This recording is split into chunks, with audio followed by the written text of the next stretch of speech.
عام آدمی کے لیے ہماری ریاست نے، پاکستان نے جو بنی تھی، جس مقصد کے لیے ہماری تو ریاست بنی تھی، ایک مثال دنیا کو بتانے کے لیے کہ کیا تھی وہ، اسلام ہے کیا، ہمارا تو مقصد یہ تھا۔ تو یہ جو ہمارا جو اب راستہ ہے وہ اس میں یہ بھی ایک بہت امپورٹنٹ ہم نے فیصلہ کیا کہ ہم ان لوگوں کو جو گھر اپنی نہیں ان کے پاس سکت، ان کے لیے ہم گھر بنائیں۔ یہ انشاءاللہ یہ جو نیچے آپ نے ڈاکٹر امجد جو اخوبت کی جو آپ کی کوششیں ہیں، اس پہ انشاءاللہ آگے بھی ہم چلیں گے۔ یہ دیکھیں گے جس طرح طارق چیمہ نے کہا کہ کیسے آگے آپ کا پروگریس دیکھیں گے، اور انشاءاللہ آپ کو آگے بھی فائنانس کریں گے، اور انشاءاللہ جیسے جیسے ہمارے پاس وسائل بہتر ہوتے جائیں گے، ہماری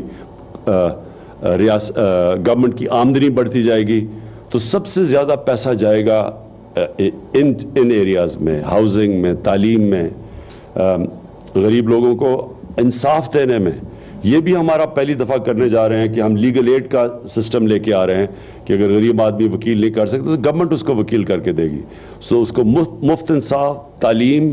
اس کا علاج، جو ہیلتھ کارڈ ہمارا ہے، یہ بھی ایک انقلاب ہے پاکستان میں کہ پہلی دفعہ ایک ہیلتھ انشورنس ایک عام آدمی کے لیے آئی ہے۔ 7,20,000 روپیہ غریب خاندان کے لیے، اب تک 50 لاکھ پنجاب میں ہم بانٹ چکے ہیں۔ کے پی نے فیصلہ کیا کہ سارے غریب لوگوں کو وہ ہیلتھ کارڈ دے دیں گے، اور یہ انشاءاللہ ہماری ہے کہ سارے پاکستان میں جائے کہ ایک عام آدمی کو اس کو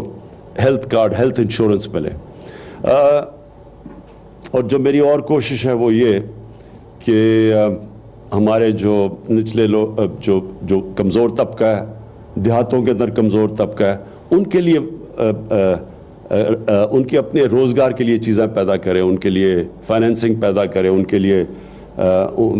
وسائل پیدا کریں تاکہ وہ اپنی زندگی بہتر کر سکیں۔ ساری کانسنٹریشن ہماری نچلے طبقے کی ہوگی۔ جو سارا احساس پروگرام ہے ہی اس لیے کہ ہم کیسے اپنے کمزور طبقے کو اوپر اٹھائیں گے۔ 3 میگا پروجیکٹس بھی ہم کر رہے ہیں کہ اسلام آباد میں ہم نے لانچ کر دیا ہے بلو ایریا پروجیکٹ، جو میگا پروجیکٹ ہے تاکہ ملک میں پیسے بھی آئیں، اور اس پروجیکٹ سے ہمارے پاس جو پیسہ آئے گا وہ جیسے جیسے پیسہ آتا جائے گا وہ ہم غریبوں کی ہاؤسنگ پہ لگاتے جائیں گے۔ اسلام آباد میں جو ہم نے میگا یہ جو ابھی بلو ایریا کا پروجیکٹ ابھی لانچ کیا ہے، اس کا جتنا بھی پیسہ آئے گا، ہماری کوشش جو کچی بستیاں ہیں، یہ جو شہر کے اندر کچی بستیاں بری طرح لوگ رہتے ہیں، ان کے ہم نے ہاؤسنگ دینی ہے، اور ان کو ہم نے اوپر یعنی بلڈنگز بنائیں گے جدھر ان کے لیے فلیٹس اور اپنی ملکیت ہو۔